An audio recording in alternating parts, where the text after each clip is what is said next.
noite, pessoal. Como eu falei, nós vamos estar vendo o tópico 2, a criança de 0 a 2 anos, da nossa unidade 1. Vou estar projetando aqui uns slides que tem no ambiente virtual, né, de cada um de vocês. Eu estou usando o próprio próprio slide que tem no AVA, tá certo? Quando tiver algum material diferente, eu aviso e compartilho, tá certo? Deixa eu só, vamos ver aqui.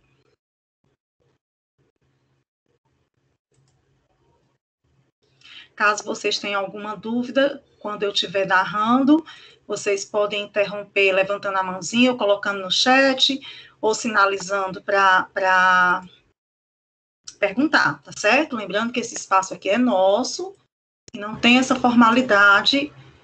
Pode interromper, professora, eu estou com dúvida, professora, vamos isso. Só aqui para a gente ver aqui.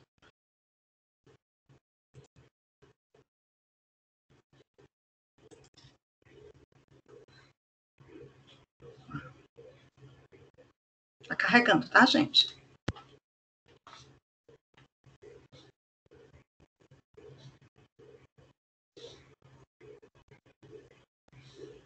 Pronto. Esses aqui são os slides que a gente já tinha começado a ver na aula passada. Eu vou dar aqui uma aceleradazinha aqui.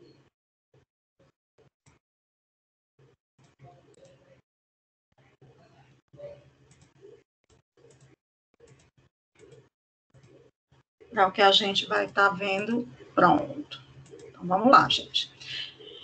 Pronto. Tá todo mundo visualizando?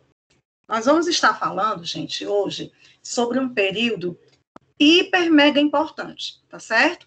Esse período de 0 a 2 anos, como eu falei agora há pouco, é o período que a criança está se descobrindo como indivíduo. Ela vai descobrir que existem outros interesses à sua volta, ela vai querer explorar o ambiente, ela vai estar desenvolvendo a linguagem, tá? Então, é uma fase onde a criança ela cresce rapidamente, aonde ela aprende, ela absorve. Eu costumo comparar muito a criança nessa fase como uma esponja que, em sentido de absorver conhecimento. Toma muito cuidado com o que você diz ou com o que você fala, porque ela tende a repetir, né, a sua fala ou o seu movimento. É muito comum nessa fase, né, essa coisa da imitação, tá? Então, o que é que nos espera? Vamos lá, o que é que a gente vai ver aqui. Então, vamos lá. Desenvolvimento físico e motor, tá? Então, nessa fase de 0 a 2 anos, o que é que se espera que a criança faça em termos de desenvolvimento físico, né? Habilidades locomotoras. Espera-se que ela ande. Antigamente, não tão distante, as crianças costumavam andar perto de 1 ano, né? Minha mãe disse que eu andei no dia do meu aniversário de 1 ano de idade. Mas hoje as crianças, elas não estão esperando 1 ano de idade. Tem crianças que começam a andar bem antes. O meu filho, que vai fazer 22 anos, ele andou com 10 meses. Vocês acreditam nisso? A minha sobrinha já andou também com 10 meses. Então, a gente observa que hoje as crianças estão cada vez mais andando mais rápido. Isso depende, gente, de uma série de fatores, como o estímulo, né? A constituição genética, a questão óssea. Mas, assim, o que é que se espera? Que nesse período a criança ande, tá? Então, às vezes, a criança faz 1 ano e não anda, aí você já começa a ficar preocupado. Então, assim, não é uma via de regra. 1 ano tem que andar? Não. Mas nesse período de até 1 ano e 2 meses, tá certo? Quando não anda, já é um alerta para a gente começar a procurar para ver o que é que pode estar acontecendo, né? Então, andar, correr, saltar, pular. Gente, eu recebi um vídeo hoje, eu vou colocar no grupo, me lembrei agora.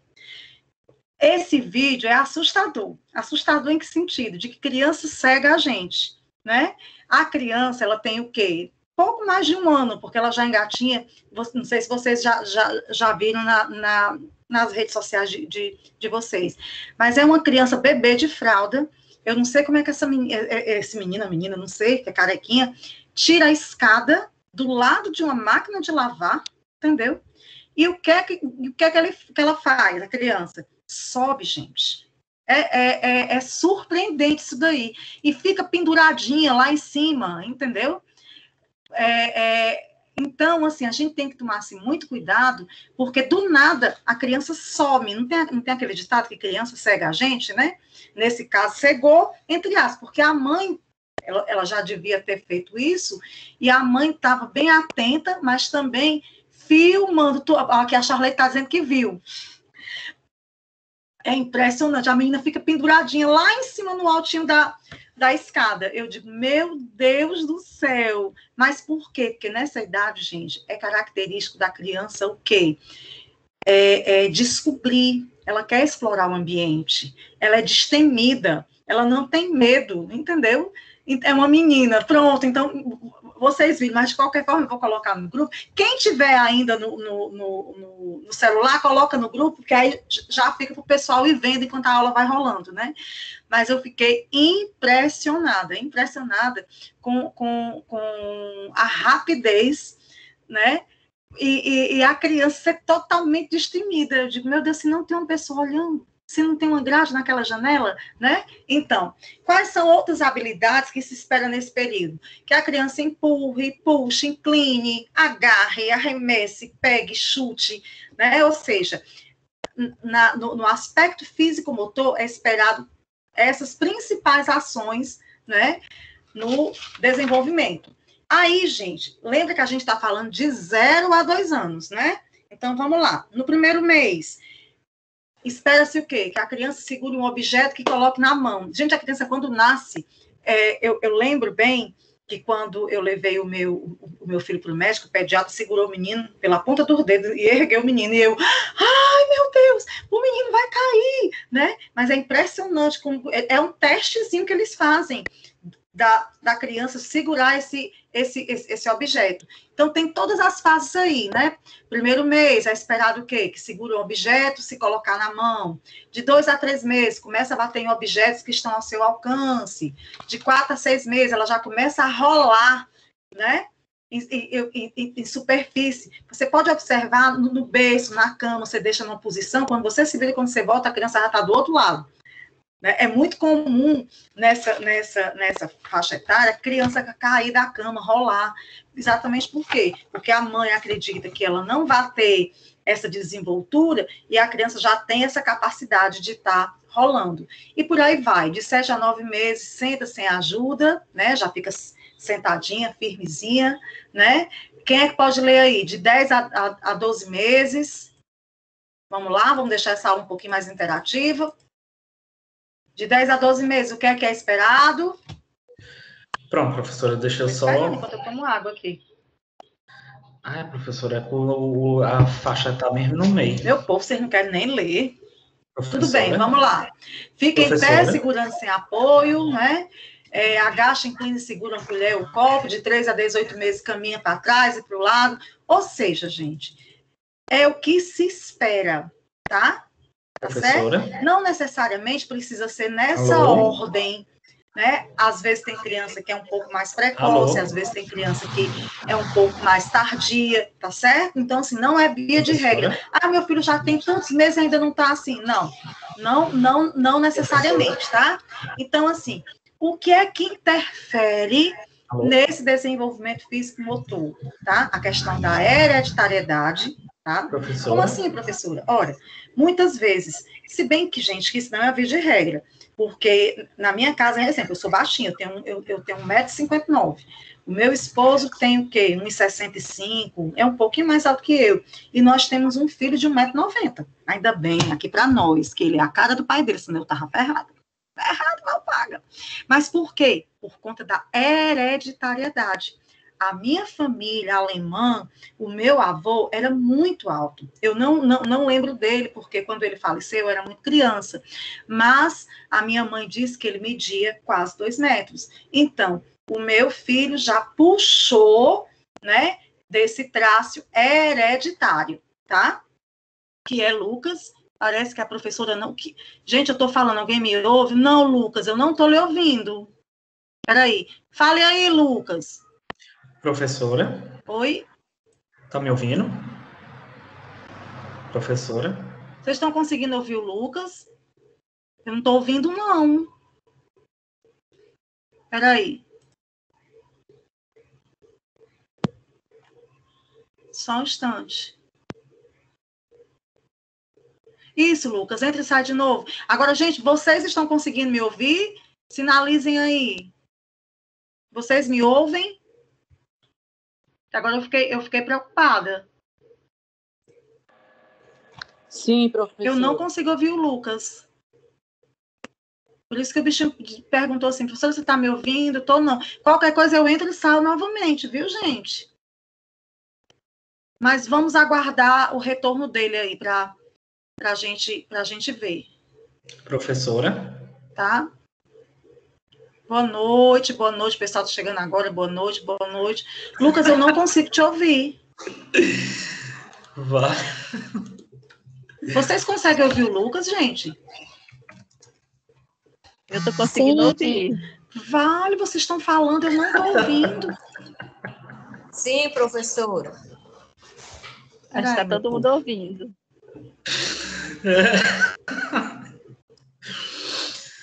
Só a professora que não me ouve. Pois vamos fazer o seguinte, fiquem aí, tá? Eu vou entrar, eu vou sair e vou entrar novamente. Não vamos embora, não.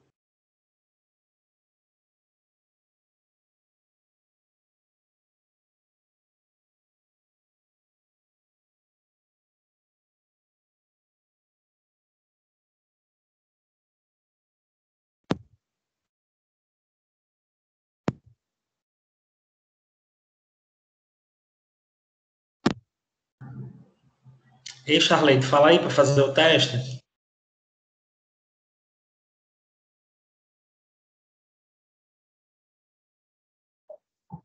Como é, Lucas? Ei, Elisângela, eu estou te escutando, agora eu não escutei a Charlene. Pois eu estou te escutando. Fala, a Charlene tá muda também. Vale. É melhor ela sair e entrar de novo. Fala aí, Charlene, também, para testar. Charlene, cadê você? E aí? Tá me ouvindo, professora? A professora não tá ouvindo. Vale. Yes! Lucas? Oi, professora. Yes! Ei, agora é a Charlene que ficou muda. Conseguem me ouvir, vocês? Sim. Sim, professora. Charlene está falando?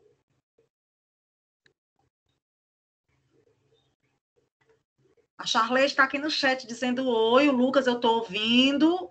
Vamos lá, Lucas, você queria dar alguma contribuição?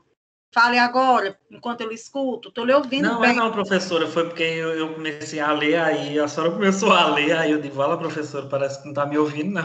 Pronto, mas foi bom a gente ter feito esse teste. Agora eu estou conseguindo ouvir vocês. Eu vou começar a projetar de novo o slide, tá?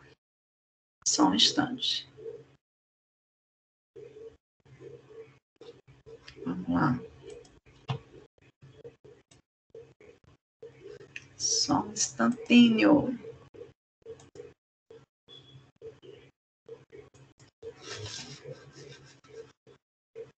O Lucas comendo aqui uma maçã verde na foto dele, me deu uma vontade. Eu adoro maçã verde.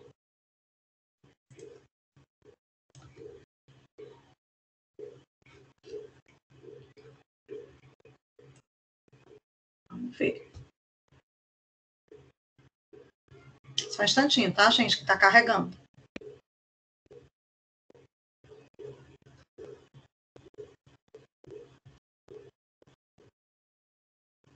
Pronto, vamos lá para onde a gente estava.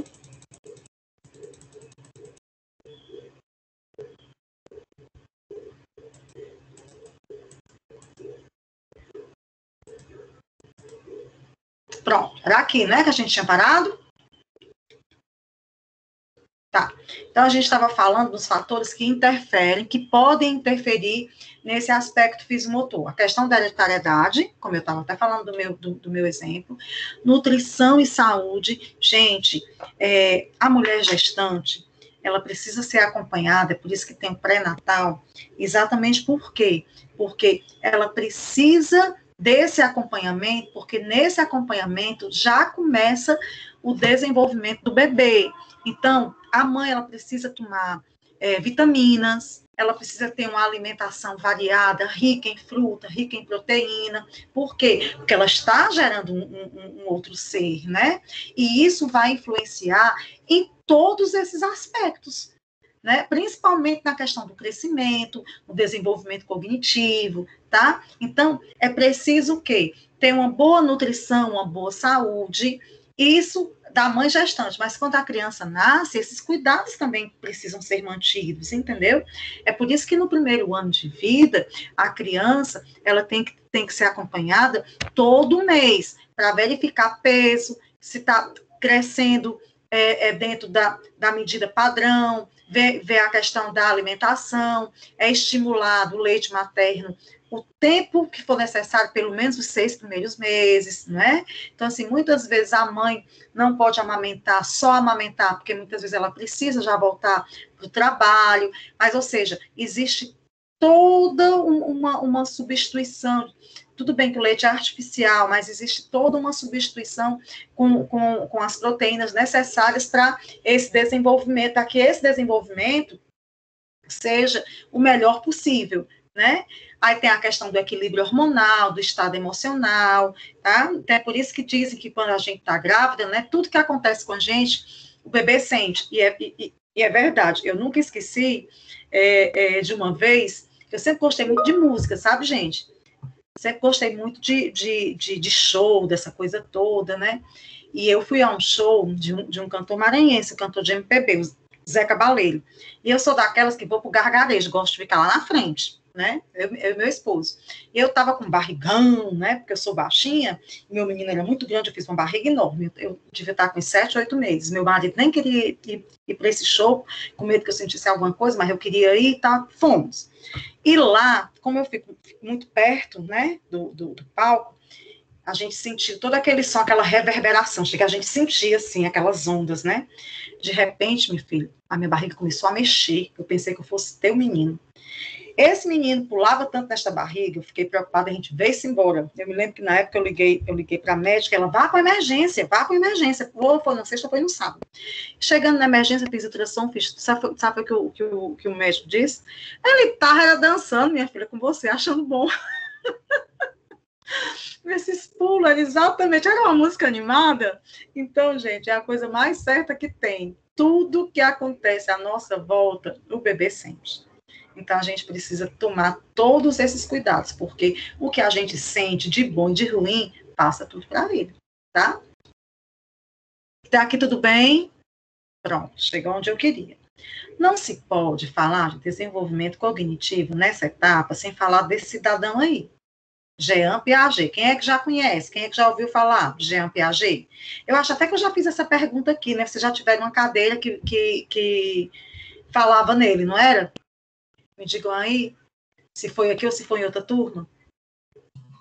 Foi aqui, professora. A gente teve já uma cadeira de psicologia no segundo semestre. Pronto. Então, vocês sabem da importância que esse cidadão tem na educação e na psicologia também. Engraçado. Piaget, ele era um biólogo, gente. Né? Um biólogo que nasceu na Suíça e ele era muito curioso. Ele era um pesquisador. O primeiro artigo que o Piaget escreveu, ele tinha 10 anos de idade. Foi sobre uns pássaros que ele observou, né? Então, assim, ele tinha essa característica de curiosidade, de pesquisador, né? E, assim, a teoria dele, toda a teoria dele se deu em cima da epistemologia genética. Que é isso, professora? Ele queria saber como nós aprendemos, como se dá o conhecimento. Piaget nunca fez uma teoria específica para a educação. Nunca. Muito pelo contrário. Através de observar os filhos, né, como ele era um curioso, ele era um pesquisador, então, ele teve 3 filhos de faixa etárias diferentes, e ele ficava observando o comportamento dos filhos. E em cima dessas observações, ele foi fazendo conjecturas, ele foi fazendo hipóteses, ele foi criando a sua teoria.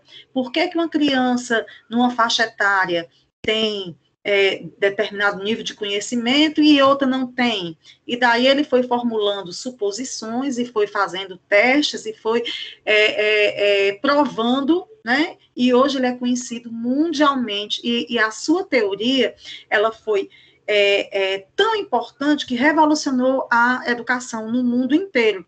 Como assim, professor? Vocês já ouviram falar no construtivismo? Né? O construtivismo, ele se opõe ao ensino tradicional, porque enquanto o ensino tradicional era aquela coisa, né, da pedagogia bancária no sentido, o professor detentor do saber, é ele que passa o conteúdo, o aluno não questiona. Hoje, o construtivismo é totalmente o oposto disso. O nome é construtivismo por quê? Porque se constrói o conhecimento a partir da interação professor-aluno, entendeu? Né? Não existe mais aquela coisa daquele saber absoluto, daquele saber repassado. E isso, em boa parte, foi uma contribuição da teoria piagetiana, porque ele explica que quanto mais estímulos você tem, né, mais chances de aprendizado você terá, tá certo? E ele criou, além dessa teoria, desses postulados que eu estou falando, ele dividiu o desenvolvimento cognitivo em etapas, tá certo? Que são os estágios de acordo com o desenvolvimento infantil. Então, ele vai falar desses estágios. E o que a gente vai falar, nós vamos falar de uma forma geral, mas à medida que a gente for conversando sobre os outros períodos, eu vou estar falando, olha, no Piaget, nesse período é o estágio tal, mas no período que a gente está falando agora, que é o período de 0 a 2 anos, corresponde ao período sensório-motor da teoria piagetiana.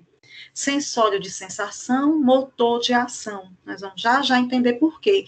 Para Piaget, nesse período, a inteligência ela era pura sensação e movimento. Como assim, professora? Sensação, né?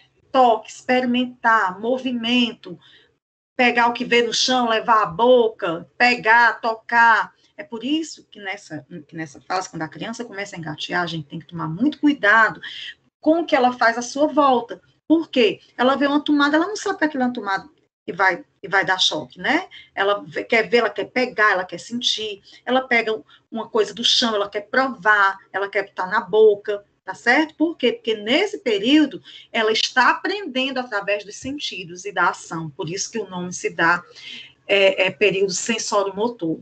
Tá? Aí, gente, eu vou fazer uma pausa nesse slide aqui, tá certo? Vou projetar um outro, esse depois eu vou colocar no grupo, não se preocupe, vou colocar no grupo e vou colocar também aqui na plataforma do Microsoft Teams, tá? Mas a gente vai falar agora especificamente de Piaget. Deixa eu colocar aqui um slidezinho aqui. Só um instante. Esse eu ainda vou postar, tá certo? Ao contrário do outro que tem no AVA, que é o da própria unidade que a gente está vendo, esse depois eu vou colocar, porque a gente vai falar especificamente sobre Jean Piaget, tá? Só um instantinho, tá abrindo. Pronto, tá? Então, quando se fala em Piaget, automaticamente a gente se remete aos estágios de desenvolvimento, tá certo? Tem livros que falam em estágio, tá? Tem outros livros que falam em fases, mas, na verdade, são as etapas de desenvolvimento, tá? Postuladas por Jean Piaget. Então, vamos aqui.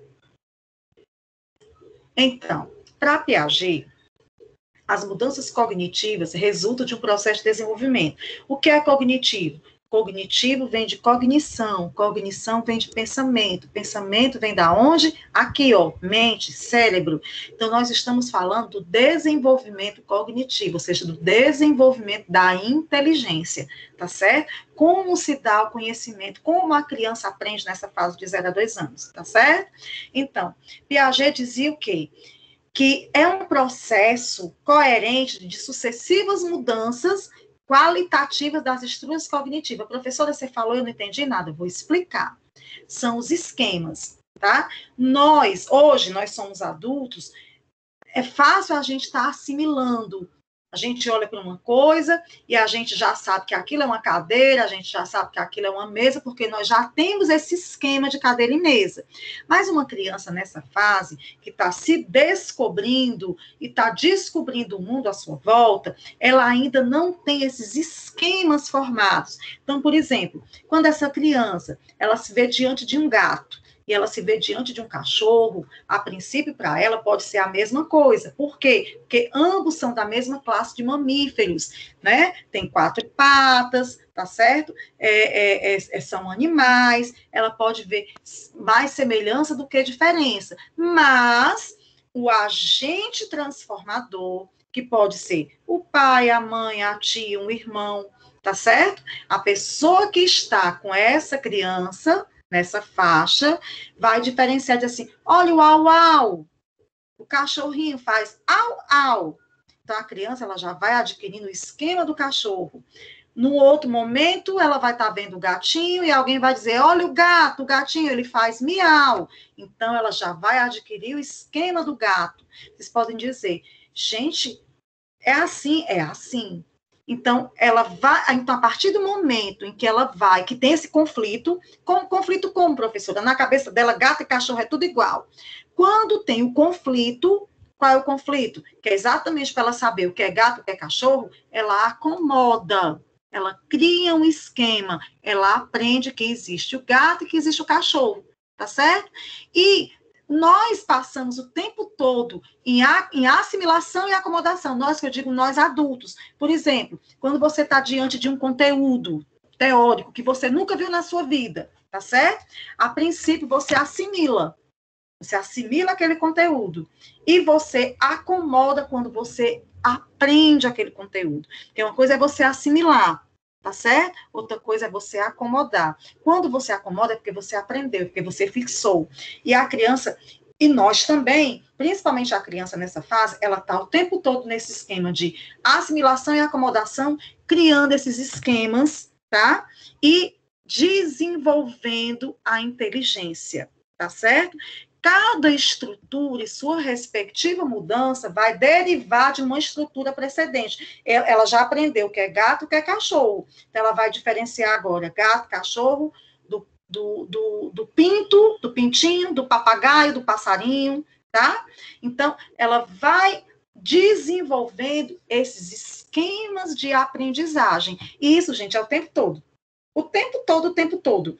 Principalmente por quê? Porque nessa fase de 0 a 2 anos, a criança ela está aberta para esse aprender. Cognitivamente, as estruturas mentais dela estão prontas para esse aprendizado. Então, é por isso que a gente diz que ela é aquela esponjinha para estar absorvendo esse conhecimento, né? Então, Piaget, quando ele usa essa palavra estágio na teoria dele, ele não quer dizer, mais uma vez eu falo, como eu falei agora há pouco, que tem que ser uma via de regra, de 0 a 2 anos, de 2 a 4 anos, como a gente vai estar vendo as outras etapas. Mas isso não significa que a criança, ela passe de uma fase a outra de uma forma abrupta, de uma forma brusca, como subir o degrau de uma escada. Não, essas mudanças, elas se dão de uma forma gradual. Então, às vezes, no segundo estágio, que vai de 4 a 6 anos, que vai de 2 a 4 anos, pode ser que tenha criança que antes de 2 anos já estejam algumas características do segundo estágio, ou já pode começar o estágio com algumas características do primeiro. O que eu quero dizer que não existe essa rigidez de faixa etária, tá certo? Essas mudanças, elas são graduais, porque os esquemas, que foi isso que eu acabei de explicar para vocês, eles são construídos e reconstruídos, ou seja, modificados gradualmente, porque dependem da maturidade cognitiva. É por isso que uma criança de 0 a 2 anos, ela ainda não sabe ler e escrever, tá certo? Por quê? Cognitivamente, o cérebro dela ainda não está maduro, não está preparado para isso. É por isso que quando ela vai para o maternal, vai para o berçário, porque hoje cada vez mais as crianças estão ingressando na escola cada vez mais cedo. Por quê? Porque a mãe precisa ir para o mercado de trabalho, a avó hoje não é mais como no nosso tempo, que cuidava dos netos, a avó hoje também é muito ativa, muitas delas ainda estão em mercado de trabalho, então as escolas tiveram que se adaptar a receber a criança, muitas vezes aos 4 meses de idade, que são as creches, são os berçários, os tempos integrais, as escolas estão aí lotadas, exatamente por conta dessa dificuldade de ter quem tome conta da criança, né? Tá certo? Então, a criança, o tempo todo, ela está assimilando e acomodando, né? Ela está o tempo todo construindo e reconstruindo, modificando esses esquemas, porque o que interessa nessa fase é identificar essas mudanças cognitivas, né? Mais gerais que acontecem em todas as pessoas, que foi aquilo que eu falei. A gente também tem esse processo de assimilação e acomodação. Por exemplo, ontem eu não dou aula de segunda-feira na Unip, né? Então, ontem eu fui aluna, eu participei de uma formação de professor, onde eu me interessei, que era para utilizar aplicativos, ferramentas para utilizar em sala de aula. Gente, é um mundo. Eu digo, meu Deus, onde é que eu vivo? Porque a gente foi aprender a usar Kahoot, Padlet, Powtoon, né? E são ferramentas à disposição do professor que eu nunca tinha escutado falar. Então, ontem eu entrei nesse processo de construção e reconstrução, não é? Então, assim, o que é que eu estou querendo dizer com isso? Que nós estamos o tempo todo também mudando os nossos esquemas cognitivos. Não é porque a gente é adulto que a gente não aprende. Nós temos essa capacidade de aprendizado permanente. Então, nós também estamos nesse processo de assimilação e acomodação, tá? Aí, nesse estágio sensório-motor, o comportamento, como eu falei, né, é puramente sensação e ação. Ele é basicamente motor. Motor vem do quê? Ação, movimento, tá certo? É nessa fase que a criança começa a engatinhar, é nessa fase que a criança começa a pegar, tá? Começa a chutar. Então, assim, ela não representa eventos internamente, ela não pensa conceitualmente, ela age, ela pega, ela cheira, ela prova, tá certo?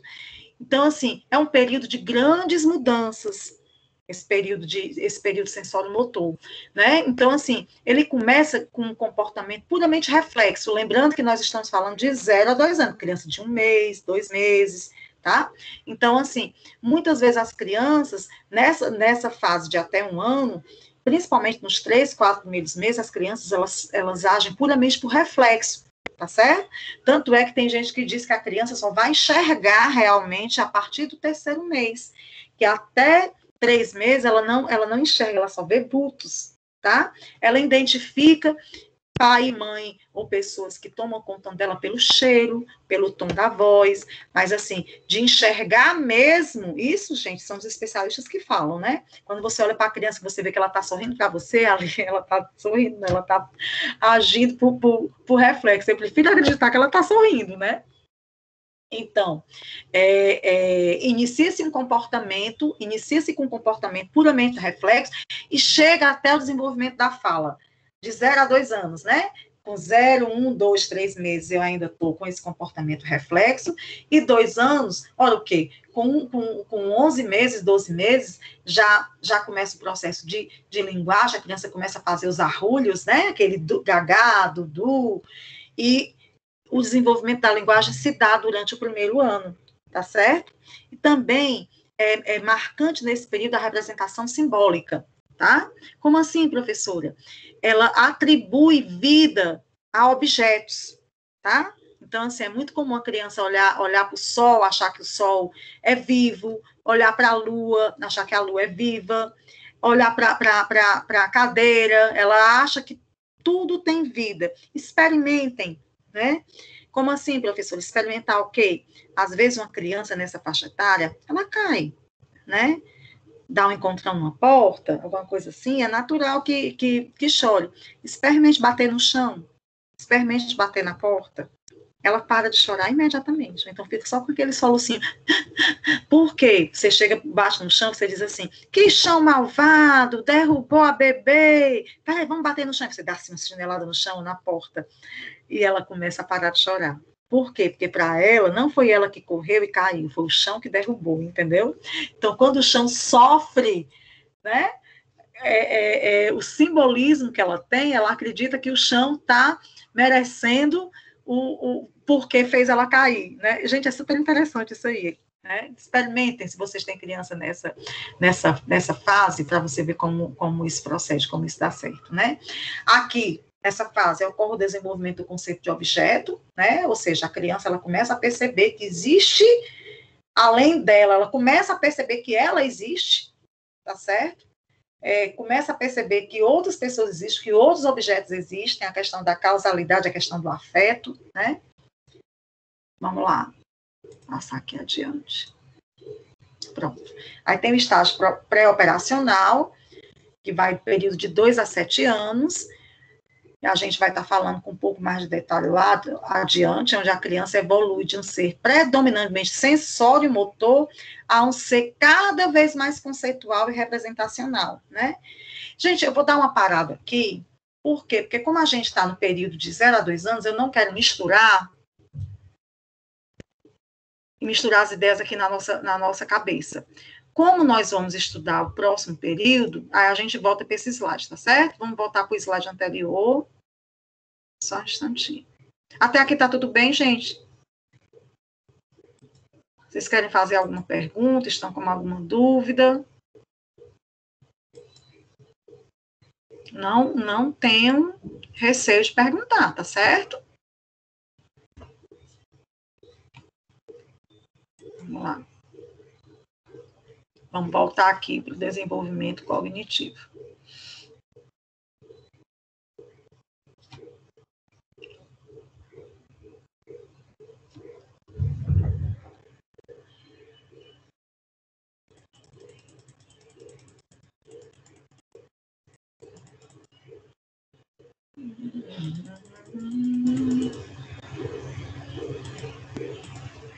Pronto, vamos ver aqui.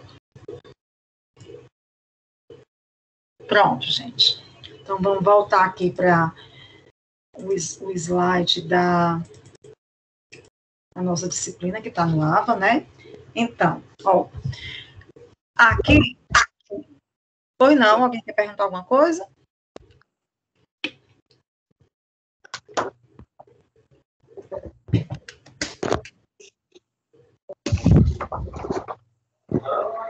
Raquel, você quer perguntar alguma coisa?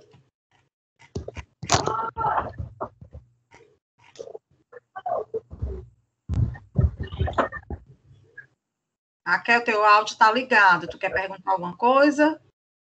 Podemos ir adiante?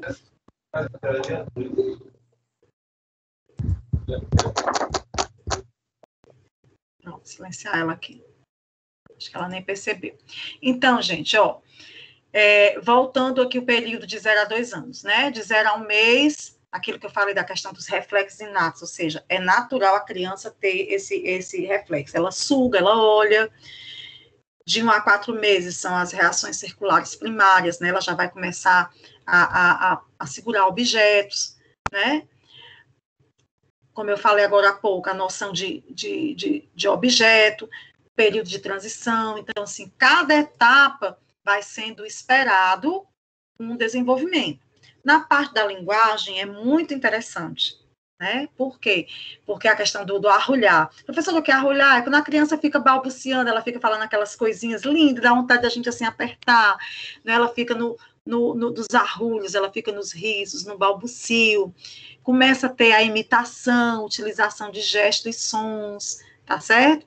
Começa a pronunciar as primeiras palavras de 10 a 14 meses, papá, mamã, apa, que é água, né? É muito interessante isso. E, gente, olha, quanto mais estímulo, mais a criança se desenvolve. Como assim, professora? Então, assim, você pode fazer comparações de crianças que nessa fase já estão na escola, em creche ou berçário, e de crianças que convivem com babá, né, com a avó, tá certo? Então, assim, crianças que estão na escola, elas com certeza são mais estimuladas. Elas estão com outras crianças, elas estão com pessoas adultas, mas também estão com crianças. Ao passo de que ela está em casa, mesmo que esteja com a mãe, o estímulo é menor. Então, às vezes, quando você compara, que é muito comum a gente comparar o filho da gente com o filho da vizinha, com o filho da cunhada, né, com outras crianças na sala de aula, é muito comum isso, tá? Então, quando a gente compara, que a gente vê que o outro está falando e o seu não está, você pode prestar atenção. Ah, o outro fica na escola o dia todo. Não, ele só vai um período. Gente, o estímulo é essencial, tá? O estímulo é essencial. Até por isso que, às vezes, essas crianças, tem criança que anda com antes de 1 ano, porque são estimuladas, né? Tem crianças que andam um pouco mais tarde, e tem crianças também que falam um pouco mais tarde, tá certo? Então, isso é o que é esperado nessa fase. Não necessariamente, né? Se a criança não corresponder a esse período, ela vai estar atrasada, vai ser retardada, vai ser isso, vai ser aquilo, a gente fica logo preocupado, né? Tá certo? Então, assim, só lembrando que essas fases, elas não são rígidas, tá certo? Não é porque eu tenho 18 meses, e a criança tem que apresentar isso, com 24 tem que apresentar isso, não. Isso é o que é esperado, tá? Então, em relação à questão do afeto, vocês já ouviram falar de Vallon? Já ouviram falar? Piaget, vocês já ouviram falar, né? Freud, acredito que muita gente também já ouviu falar. Então, assim, Vallon, tá certo? Ele também é um teórico do desenvolvimento, muito conhecido, e ele também, ele já escreveu, enquanto a gente fala de Piaget para o desenvolvimento cognitivo, Freud para desenvolvimento psicossocial, a gente fala do afetivo para Vallon, tá certo? Eu vou estar trazendo depois esses autores para vocês, tá certo? Então, gente, nós, enquanto ser humano, nós, enquanto pessoa, nós somos um ser holístico. Vixe, professora, a senhora está falando bonito hoje, mas o que é holístico? Holístico vem de holismo. Holismo vem de totalidade, de integração. Nós não podemos nos separar desses aspectos. Então, nós temos os aspectos, quem é que lembra? A gente já falou do aspecto físico-motor, já falamos do aspecto cognitivo, estamos falando agora do afetivo, depois vai ter o perceptivo, falamos de linguagem, vai ter o psicossocial, ou seja, todos esses aspectos, eles integram o ser humano, eles fazem parte de nós. Então, não é que um seja mais ou menos importante, eles fazem parte do nosso desenvolvimento. Dependendo da faixa etária que a gente se encontra, uns são mais acentuados em detrimento dos outros. Numa outra fase, aquele que estava mais adormecido, ele já fica um pouco mais proeminente, tá? Mas o fato é que todos nós somos compostos desses desenvolvimento, desses aspectos de desenvolvimento durante toda a nossa vida, tá certo? Então, desenvolvimento afetivo nessa faixa, tá? Aquilo que eu falei, a criança começa a ter noção de que ela é um ser humano, de que ela existe, tá certo? É tão interessante, gente, quando a gente faz as experiências de colocar uma criança diante do espelho, né? Então, dependendo da faixa etária, ela olha para o espelho, ela não se reconhece. E depois, quando ela começa a ter noção de que ela existe, ela já olha e já sabe que é ela, né? Ela já ri, tá? Então, ou seja, ela, nessa fase, com a construção dessa noção do eu também vou estar me desenvolvendo em termos de corpo e aspectos emocionais, aspectos psíquicos. Vou desenvolvendo um sentimento de confiança, né?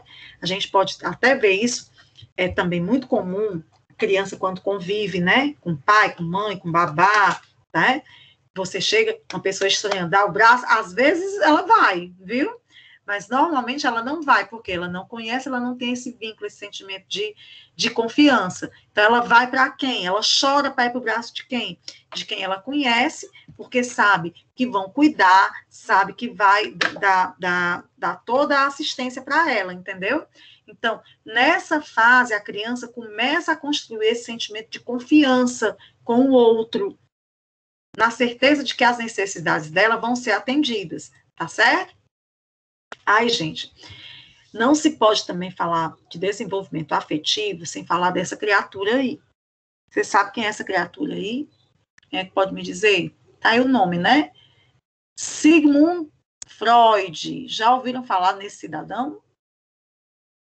Eu acredito que muita gente já ouviu falar, né? Então, Freud era um médico, tá certo? Era um médico e depois ele se tornou psiquiatra, tá? E ele criou a psicanálise, tá certo? Freud nunca foi psicólogo, ele era psicanalista, ele desenvolveu essa teoria, tá certo? E assim, ele começou do mesmo jeito que Piaget, que criou uma teoria observando o comportamento dos filhos.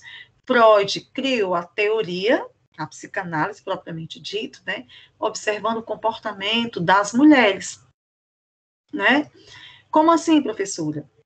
Ele era médico e atendia em hospitais, e ele começou a observar comportamentos histéricos de mulheres, tá certo? O que são esses comportamentos histéricos? A gente pode estar falando que hoje são os surtos, né? As mulheres antes chamavam de histeria, então hoje é o que a gente chamou de surtar, né? A gente tem um ataque de ansiedade, tem um ataque de pânico. Então, a partir dessa observação desses comportamentos histéricos, tá? Ele começou a atender individualmente essas mulheres, tá certo? E começou a construir pontos de relação, né? Como é que eu posso explicar para vocês? Ele começou a desenvolver pontos. Hoje eu sou adulta, né? Mas tenho determinados conflitos originados na minha infância, através dos relatos, através da hipnose. Ele começou a utilizar a técnica da hipnose, então ele hipnotizava os pacientes, que isso é um procedimento válido, científico, e no que eu estava hipnotizada, eu trazia as lembranças para o presente do meu subconsciente, entendeu? E muitas dessas lembranças, muitas vezes, eram desenvolvidas na infância. Então, essa parte do desenvolvimento afetivo e psicossocial da criança também é muito importante, tá certo? Por quê? Porque quando nós não temos um desenvolvimento saudável, quando nós não temos, como é que eu posso explicar? Quando existem comportamentos abruptos a isso, a criança, ela meio que traumatiza. E na hora, no acontecido, pode passar totalmente desapercebido, mas aquilo ela pode trazer para o inconsciente e lá na vida futura, na adolescência, na vida adulta, ela ter alguma dificuldade de relacionamento, dificuldade afetiva. Aí a gente tem que procurar saber o que é. Vocês estão entendendo? Né? Então, assim, Freud, como Piaget, ele determinou que existem fases do desenvolvimento psicossexual. Piaget estipulou fases do desenvolvimento cognitivo. Vallon estipulou fases do desenvolvimento afetivo. Freud, fases do desenvolvimento psicossexual, tá? Do mesmo jeito que Piaget fez de 0 a 2 anos, eles também especificaram. Eu vou trazer na próxima aula um quadrozinho comparativo, né? Que fica mais fácil para a gente assimilar. Então, nessa fase de 0 a 2 anos, tá certo? Qual era a fase que se destacava, né, de acordo com a teoria freudiana? A fase oral. Olha só como são parecidos. Sensório e motor de Piaget, aonde o conhecimento se dá através da sensação e da ação, né? Aonde eu provo, eu experimento, eu quero provar, eu vejo aquela coisa do chão, eu quero trazer à boca, não é? Eu mordo. Nessa fase, nas escolas, as mães e as professoras ficam com a cabeça, com a mão na cabeça. Por quê? Porque a criança morde, né? A criança é mordida, porque tem criança que morde, tem criança que é mordida, tem criança que revida, tem criança que não revida. Então, Deus nos acuda, mas a mordida nessa fase, gente, é perfeitamente natural, porque é a forma que a criança tem de se socializar. Enquanto a gente dá 2 beijinhos, né? Aperta a mão, a criança morde, tá? Tá certo? Ou não morde. O que a gente tem que fazer é exatamente tomadas de consciência. Epa, não pode morder o coleguinha, não. Você gostaria que alguém mordesse você? Peça desculpa, morder dói. Você vai fazendo essa tomada de consciência para a criança saber que é um comportamento inapropriado. Mas por que que a criança morde? Tá certo? Primeiro, ela está na fase oral, tá? Aonde a energia, a libido, está toda concentrada aonde? Na boca, tá? Então, é por isso que ela morde, é por isso que ela quer provar, tá? É por isso que ela suga, entendeu? Então, Piaget diz que a criança é pura sensação e ação. Ela gosta de andar, ela gosta de provar, ela gosta de tocar. E Freud, corroborando, né, por sua vez, diz que a energia está concentrada totalmente na boca, tá? É engraçado isso, né? É por isso que tem muita criança que tem dificuldade de largar a chupeta, porque chupar de certa forma, traz prazer para ela, a questão do chupar o bico, né? Como a gente fala, tá? Então, continuando ainda, quais são as etapas do desenvolvimento social? Normalmente, quando a criança nasce, né? Que a gente pensa que ela está sorrindo e não é sorriso, são gases. Isso são os que os médicos dizem. Com 2 a 3 meses, ela começa a apresentar sinais de apego. 6 meses já é o apego definitivo. 8 meses, ela tem medo de estranho, ansiedade. Tem ansiedade pela questão da separação, né? Com 1 ano, ela já brinca de esconde-esconde, finge dormir, dá adeus, bate palminha, ou seja, ela já está num nível de interação, ela já interage com outras pessoas.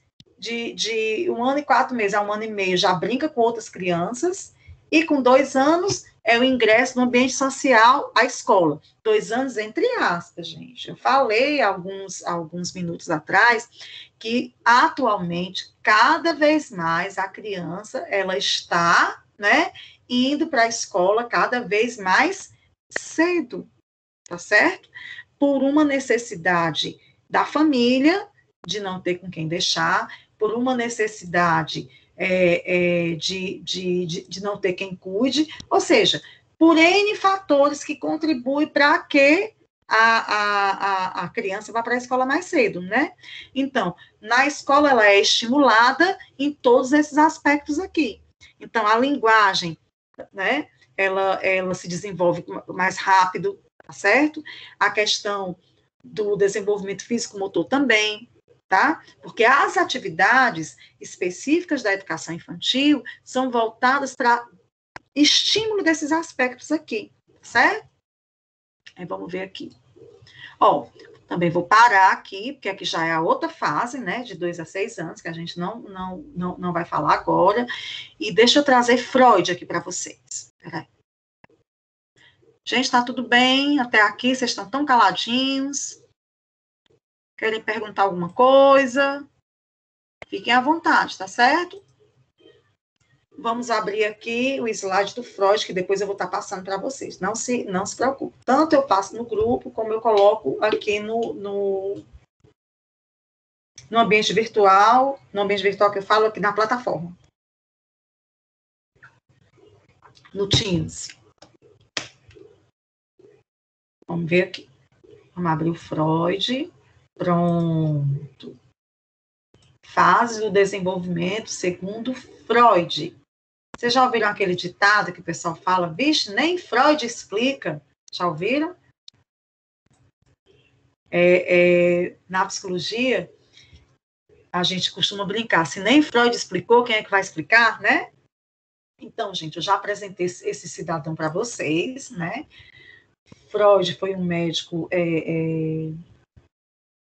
vienense, ele nasceu em Viena. E ele foi assim, contribuiu muito para a psicologia, tá? A psicanálise, que é uma teoria criada por ele, até hoje é muito difundida pelos profissionais, tá certo? Então, assim, a psicanálise, ela não é... Ela faz parte da psicologia, mas ela é uma ciência que independe da psicologia. Tanto é que hoje você pode se graduar em psicologia e você pode ser psicólogo e você pode ter a especialização em psicanálise. O médico que não é psicólogo, mas ele pode ser psiquiatra e pode ter especialização em psicanálise, entendeu? Então, assim, um dos maiores conhecimentos que Freud trouxe para a psicologia foi quando ele mencionou que a experiência da infância tem uma forte influência sobre a personalidade adulta. Foi aquilo que eu falei, da observação que ele fez a partir das mulheres histéricas, quando ele as colocava sob hipnose, os relatos que ela trazia eram de traumas. O que é um trauma, tá? Trauma é uma coisa que aconteceu e você sublimou. Professor, você tá com as palavras de psicóloga hoje. O que é sublimar? Você meio que guardou numa gavetinha lá do seu inconsciente para esquecer aquela situação de dor, aquela situação de sofrimento, tá certo? Né? Porque o trauma foi tão grande, tão complexo, que você apagou ele. Só que você apagou, tá certo? Da sua vida consciente, da sua vida presente. Mas ele está aqui, guardadinho naquela gavetinha do seu inconsciente.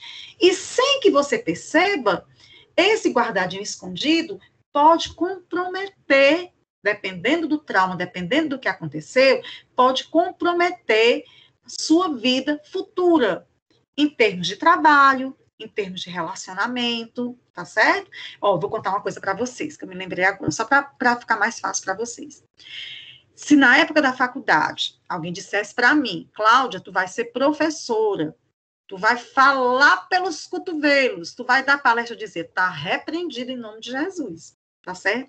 Porque esse movimento aqui, que eu tô com vocês, era uma coisa que eu não fazia, porque eu entrava em pânico. Gente, meu primeiro seminário na faculdade foi uma vergonha. Eu me lembro até hoje, fica assim, ó.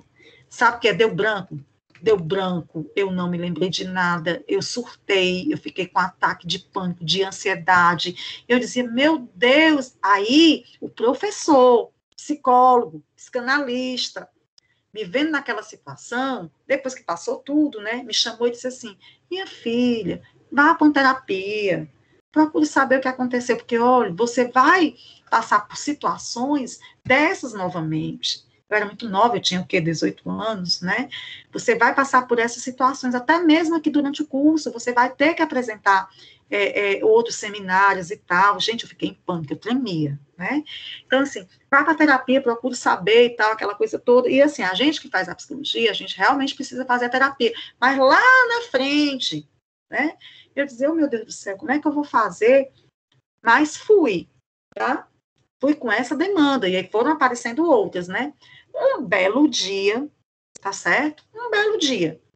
Do nada, eu me lembrei de uma situação que aconteceu na minha infância. Eu devia ter uns 5 para 6 anos de idade, não tem essas apresentações de escola, né? Que a gente vai assim para um palco, aquela coisa toda. E eu sempre fui assim, sempre, gente. Eu fiz a redução de estômago, fiz a bariátrica, mas eu não consegui secar. Eu nunca fui magra, eu sempre tive problema com a obesidade, sempre. Então, eu era aquela criança cheinha, eu era aquela criança gordinha, bochechudinha, que todo mundo pegava, queria apertar, né? E eu me lembro que a gente estava numa apresentação da escola, tá? E eu lá na frente, ia ler um poema, ia fazer alguma coisa, não me lembro o que era, porque o que eu me lembro foi do vexame. Então, estou lá na frente para recitar este poema, cantar, sei lá, não me lembro o que era, e me chamaram de gorda, baleia, porque meu povo, vou lhe dizer uma coisa, o bullying existe desde 1900 antigamente, tá certo? Então, estava eu lá no palco, começaram a me xingar, me chamando desses nomes, eu não consegui ler, eu comecei logo a chorar, tá certo? E eu não me lembrava disso. Eu só me lembrei disso depois que eu comecei a fazer a terapia, para entender esse meu medo de falar em público, esse medo de pegar um microfone, pelo amor de Deus. E nesse dia eu estava com o microfone. E eu me lembrei e liguei para minha mãe e perguntei, né? Que a minha mãe foi até o palco e me tirou, parece até cena de filme, né? Mamãe nem lembrava. Disse, mamãe, aconteceu isso e isso. Ela, menina, ela me lembra. Não, mãe, se lembra, é importante para mim. Aí depois, mamãe lembrou. Ela, menina, como é que tu lembrou do negócio desse? Eu disse, porque isso, mamãe, eu tirei da gavetinha do meu inconsciente, que a terapia proporcionou isso, entendeu? Então, gente, quando eu me lembrei disso, meu filho, aí ninguém me segurou mais. Todos os anos, todas as épocas, gente, eu fui uma adolescente tímida. Eu não apresentava um trabalho, porque inconscientemente, aquela situação porque quando a gente fala, quando a gente dá uma aula, quando a gente dá uma palestra aqui, tá todo mundo prestando atenção em mim, tá todo mundo me vendo, tá todo mundo me olhando. Então, aquela situação de estar todo mundo olhando para mim me incomodava de um jeito que eu não processava. Eu era aquela aluna que ficava no fundão para não chamar atenção, eu nunca tinha dúvida, morria de dúvida, perguntava para o colega do lado, mas não perguntava por quê, porque eu não queria estar em evidência. Aquela situação de estar em evidência me remetia àquele fato da infância, tá certo? Que estava guardadinho, escondido aqui na gavetinha do meu inconsciente e que estava me atrapalhando, entendeu? Agora, foi preciso eu meio que surtar nesse primeiro seminário na faculdade para ter essa orientação desse professor para eu ir atrás de saber o que foi que aconteceu, né? Então, hoje, meu filho, pense, eu falo mais do que papagaio. Por isso que eu digo, depois que a lembrancinha saiu escondidinha, que eu me lembrei, aí eu comecei, mas hoje eu já sou adulta, hoje eu tenho conhecimento do assunto, hoje eu tenho segurança, hoje eu tenho confiança. Então, assim, eu fui vencendo os meus medos, entendeu? E virei professora. Que hoje a gente está dando aula remota pela pandemia, mas eu dou palestra já dei palestra para 400 pessoas, segurando microfone e tudo, tá? Talvez, se eu não tivesse liberado esse trauma, não tivesse feito esse tratamento, será que eu estaria aqui com vocês hoje? Provavelmente não, né? Então, Freud, tá? A contribuição que ele deu foi, assim, fantástica, essencial, porque ele acreditava que muitos dos problemas, muitas das dificuldades que nós, seres humanos, na nossa adolescência, na nossa vida adulta, temos, pode ter sido causado por traumas adquiridos na infância, entendeu? E na época, vocês imaginem Freud dizendo isso, em 1800, lá vai cacetada, onde a criança era tratada como um adulto em miniatura, criança não tinha voz nem vez, era aquela pessoa que não podia se meter. Então, assim, e ainda falando mais, ainda não era nem isso, ele dizia que eram problemas relacionados à sexualidade. Ora, uma sociedade totalmente conservadora, se até hoje a gente falar de sexo, de sexualidade é tabu, vocês imaginem isso na Europa de 1800 e lá vai cacetada, né? Ele foi considerado como um transgressor, é doido, né? Tá certo? Não estava falando coisa com coisa, tá certo? E hoje nós sabemos que a teoria dele tem fundamentação, tá certo? Então, assim, quando a gente começa a estudar Freud, que a gente vê, assim, os exemplos de alguns casos, a gente começa a fazer relações e a gente sabe que realmente tem uma fundamentação, entendeu? Então, assim, a contribuição que ele deu foi, assim, essencial. Por quê? Porque o desenvolvimento da nossa personalidade, gente, ele vai envolver uma série de conflitos, tá certo? Conflitos o quê? Porque a gente é o tempo todo querendo satisfazer os nossos impulsos e a gente sabe que não pode. Por exemplo, Freud, ele acreditava que a gente tem o id, o ego e o superego, tá certo? Quem já fez palavra cruzada já deve ter respondido isso, esse negócio de id, de ego e superego. Então, para Freud, o que é o id? O id é o nosso,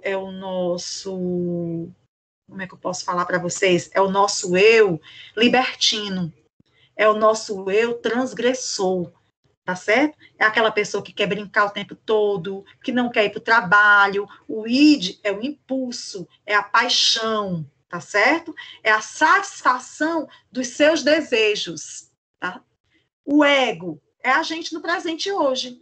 É a gente aqui assistindo aula, é eu trabalhando para dar um conteúdo para vocês, é nossa responsabilidade, é o nosso eu real. E o superego, por sua vez, tá certo? É o eu, né? Criado pela sociedade, pelos nossos valores, tá certo? São nossas crenças, é aquilo que a gente acredita, são as nossas normas. Então, tem uma figurinha muito bacana, não me lembrar depois, eu vou colocar para vocês, que compara muito assim, o id é o diabinho, né? E o superego é o anjinho, enquanto que o ego somos nós mesmos. Então, nós estamos o tempo todo em conflito, por quê? Porque o id vem aqui para lhe tentar. Ei, mulher, come essa sobremesa, tu tá vendo que essa mousse de chocolate está pedindo para ser provada? Aí você fica, o seu eu real, né? Provo, não provo. Aí vem o superego. Mulher, tu passou a manhã inteira na academia, tu vai comer essa sobremesa, vai perder toda a história que tu fez. Vocês entendem como é? Então, Freud dizia que nós estamos num conflito eterno dos nossos eus, tá certo? Do id, que é a tentação, que é o prazer imediato, né? Comer a sobremesa, e o superego que vem e diz, não faça isso. Aí quem é que escolhe qual ego atender? O seu eu real, entendeu? Então, assim, é muito interessante. Quando você começa a estudar a teoria freudiana, você percebe, né? E então, o que é a nossa vida? A nossa vida atualmente, né? É ficar em conflito para atender esses dois eus, né? Então, o desenvolvimento da personalidade envolve esses conflitos, aonde nós, indivíduos, a gente quer satisfazer esse impulso do instinto, mas o mundo social, das regras do valor, restringe esse desejo, entendeu?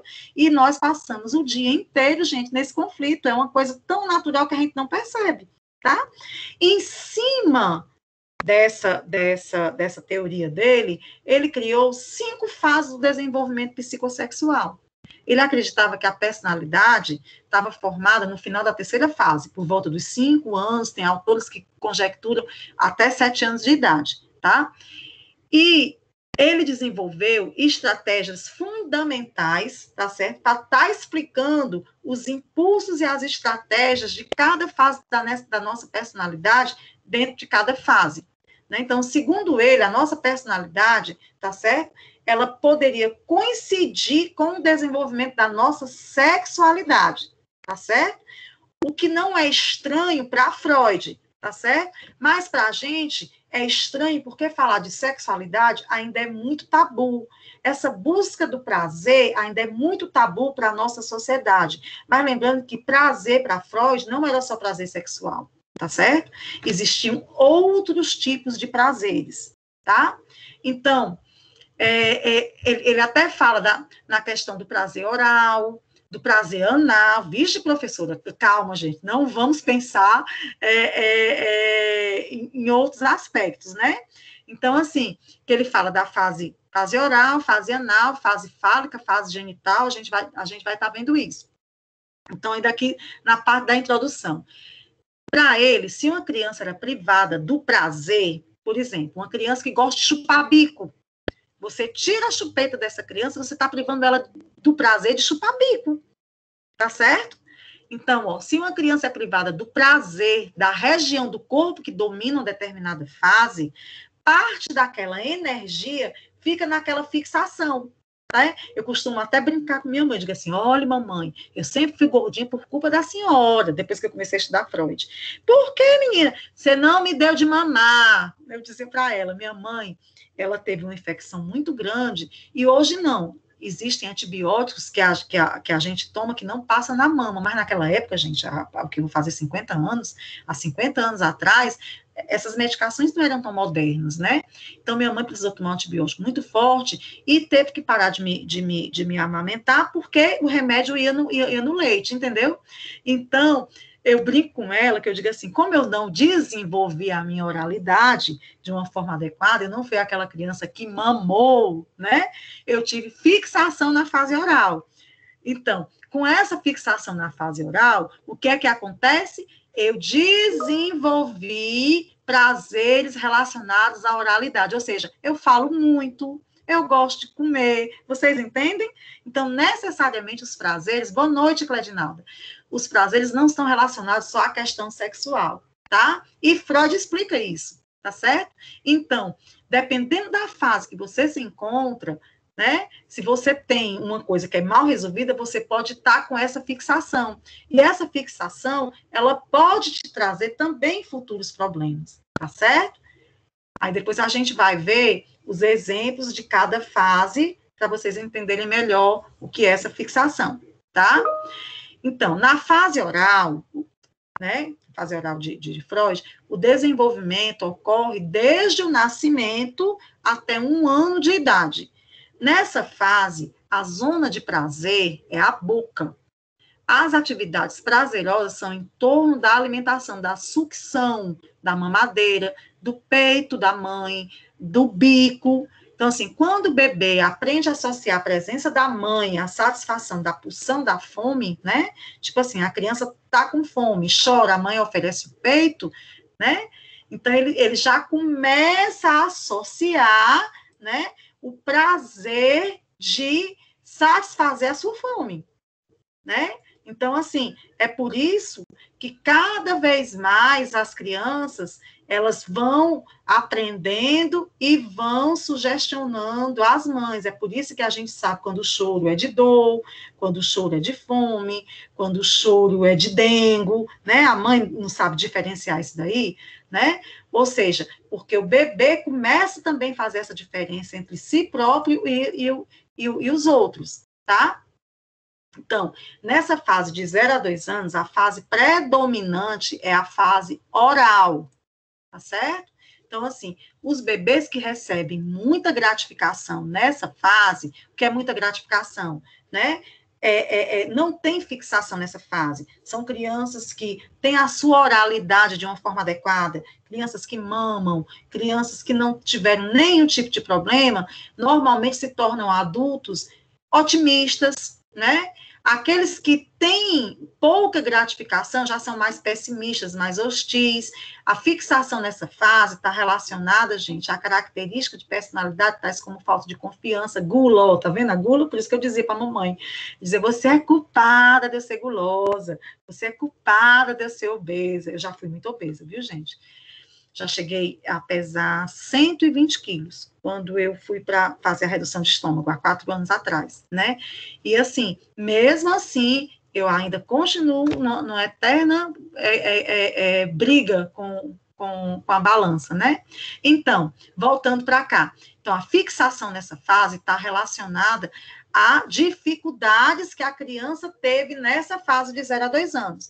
Então, para Freud também considerava que muitos dos transtornos alimentares que os adultos têm hoje podiam ser também por dificuldades que tiveram nessa fase. O que é transtorno alimentar? Já ouviram falar em bulimia? Bulimia, gente, é um transtorno alimentar aonde você come, vai no banheiro, coloca o dedo na garganta e provoca o vômito. Tá certo? Tá? Isso é um transtorno alimentar com medo que a pessoa tem de engordar, tá? Por sua vez, outro tipo de transtorno, que é o oposto da bulimia, é a anorexia, né? Anorexia, a pessoa tem tanto medo de engordar que não come. E por mais que ela fique aquele corpinho magro que a gente conta os ossos, ela se olha no espelho, ela se vê gorda, tá certo? Então, assim, a questão tanto a bulimia como a anorexia, elas são tratadas com terapia, muitas vezes com medicação, tá? Por quê? Porque afetam o seu psicológico. A bulimia, a pessoa tem medo de engordar, se alimenta, mas provoca o vômito para não engordar. A anorexia, a pessoa não quer engordar e para de comer. Parando de comer, o que é que vai acontecer? Ela vai ter prejuízos da sua nutrição e vai comprometer outros aspectos do seu desenvolvimento, né? Aí aqui, gente, pronto, a gente vai parar aqui, porque essa fase anal já corresponde a outro período, tá certo? De Freud, tá? Como a gente está se detendo aqui na questão de 0 a 2 anos, aí eu estou interrompendo, né, as teorias desses teóricos que nós estamos estudando, exatamente para quê? Para quando a gente for ver o outro período de 2 a 6 anos, aí eu volto para essa galerinha, tá? Então, assim, nós temos aqui ainda alguns minutinhos, deixa eu trazer o Vallon para vocês. Eu já citei ele aqui. Então, do mesmo jeito que Piaget tem a sua importância relacionado ao desenvolvimento cognitivo, falou de desenvolvimento cognitivo, a gente remete logo a Piaget. Falou de desenvolvimento psicossexual, a gente remete logo a Freud. E falou de desenvolvimento da afetividade, a gente remete a Vallon, tá certo? Professor, e quem é este cidadão, né? Nós vamos conhecê-lo agora, tá certo? Então, Henri Vallon era francês, né? Vamos ver aqui. Nasceu na França em 1879, era filósofo, mas também formou-se em medicina. Foi médico do exército francês e instituições psiquiátricas. Olha, é um ponto em comum com Freud, né? Participou de conferências sobre psicologia da criança em Sorbonne. Até hoje, essa universidade ela é muito famosa, tá certo? Fundou um laboratório destinado à pesquisa e ao atendimento de crianças ditas deficientes, tá? Em 1925, publicou sua tese de doutorado, A Criança Turbulenta, tá certo? Então, vamos ver a contribuição de Henri Vallon, por que a gente está falando desse cidadão na nossa teoria, na nossa disciplina de Psicologia do Desenvolvimento, tá certo? Então, assim, quais eram os princípios básicos para Vallon, tá? Para ele, o organismo, como condição primeira do pensamento, né? Afinal, toda função psíquica supõe um equipamento orgânico, ou seja, o homem, ele é determinado fisiológica e socialmente, né, como sujeito. Portanto, ele tem uma dupla história, tá? Ele não conseguia separar o homem do seu contexto histórico, tá certo? Ele acreditava no estudo integrado do desenvolvimento, aonde nós somos afetividade, motricidade, olha aí, motricidade vem o quê? De ação, de movimento e inteligência, tá? E isso fazia da gente uma pessoa completa. Ou seja, gente, nós não somos independentes. Eu não posso dizer que eu sou puramente afetividade, puramente sensório-motor ou puramente psicossexual. Nós, enquanto ser humano, nós somos uma junção desses aspectos, tá certo? É o que eu falei há pouco sobre a questão do holismo, né? Nós somos um ser holístico, um ser da nossa totalidade, tá certo? Então, para ele, a inteligência, né? Agentes da inteligência, ou seja, o surgimento da inteligência é genético, tá? É genético, mas também tem a contribuição social. Ou seja, ele acreditava que a nossa inteligência se dava através da parte hereditária, na parte genética, mas também da influência do meio, da questão social. Então, nesse sentido, a teoria do desenvolvimento cognitivo dele é centrada nessa psicogênese da pessoa completa, ou seja, que nós somos um ser integrado. Vallon reconstruiu seu modelo de análise ao pensar no desenvolvimento humano, estudando a partir do desenvolvimento psíquico da criança. Ou seja, para ele, também existe estágio de desenvolvimento, tá? Que não se dá de uma forma linear, mas por ampliação, por reformulação, tá? No momento de uma passagem para outra que vai afetar a conduta da criança. Então, a gente vai ver o que é que ele diz nessa fase de 0 a 2 anos, tá certo? Então, vamos lá. Ele acredita que no primeiro ano a criança ela está no estágio impulsivo emocional, tá certo? Como assim, professor? O que é esse estágio impulsivo emocional? Ou seja, o próprio nome já está dizendo, a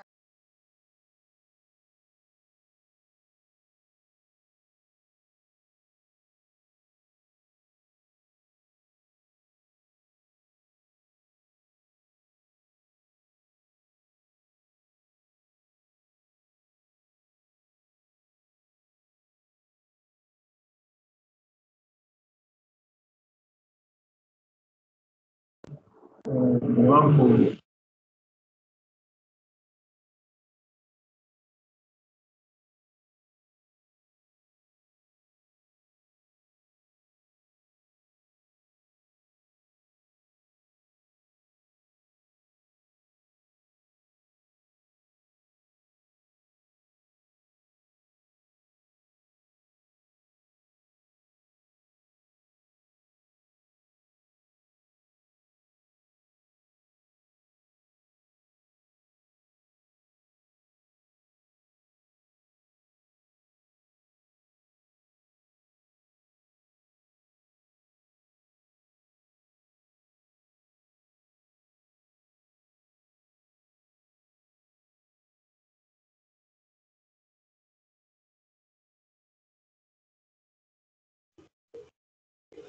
Oi, voltamos. Voltamos. Deu uma travada. Apertei um F5 aqui e ajeitou. A gente já está terminando, tá, gente? Voltou. Pronto, voltamos. Apareceu uma mensagem para mim. Estamos lhe reconectando. Então, vamos adiante. Então, como Piaget, né, ele acreditava que nessa fase a inteligência era prática, né? Prática por quê? Pela questão da sensação e da ação, tá? Vamos ver aqui. Ó, aqui ele já vai falar da outra fase, eu já vou interromper, tá certo? Porque na aula que vem nós já vamos tratar unidade 2, a gente já vai falar da criança de 2 a 6 anos, tá certo? Gente, ficou alguma dúvida relacionada aos aspectos que a gente falou hoje, em relação a criança de 0 a 2 anos? Tudo isso que eu falei está no nosso conteúdo da apostila, tá? Gente, outra coisa, eu vou passar um texto, tá? Para vocês lerem. Na aula que vem, a gente vai estar discutindo esse texto e nós vamos começar a falar sobre esse aspecto da criança de 2 a 6 anos. Esse texto está no AVA, no ambiente virtual de vocês, mas eu posso colocar no grupo e vou colocar aqui também na plataforma, tá? E vocês vão fazer uma resenha, uma apreciação crítica desse texto. Como assim, professora? É um resumo? Não, não é um resumo. Vocês vão ler o texto, tá certo? E vão fazer uma apreciação, vão dizer se concordam ou não com o autor justificando. Só que vocês vão responder isso no ambiente virtual do aluno. Eu vou abrir uma questãozinha lá no fórum, vou passar para vocês e vocês vão responder lá. Não vou mandar nada em WhatsApp para mim, não vou mandar nada por e-mail, nem na plataforma, é lá no AVA. Lá no AVA, quando eu postar o fórum, tá certo? A questão no fórum de discussão, você me acha lá, e lá tem a parte responder. Então, você vai responder lá, tá certo? Ao longo do nosso semestre, eu vou estar passando tarefinhas dessa natureza para compor a nossa nota. Por quê? Pelo que eu estou percebendo, é muito provável que a gente vá fazer o nosso semestre todo online, como a gente fez nos semestres anteriores, por conta da pandemia, tá? Então, eu já vou passando esses trabalhinhos, já para ir ajudando na composição da nota, tá certo? Então, até amanhã, eu devo estar abrindo esse fórum,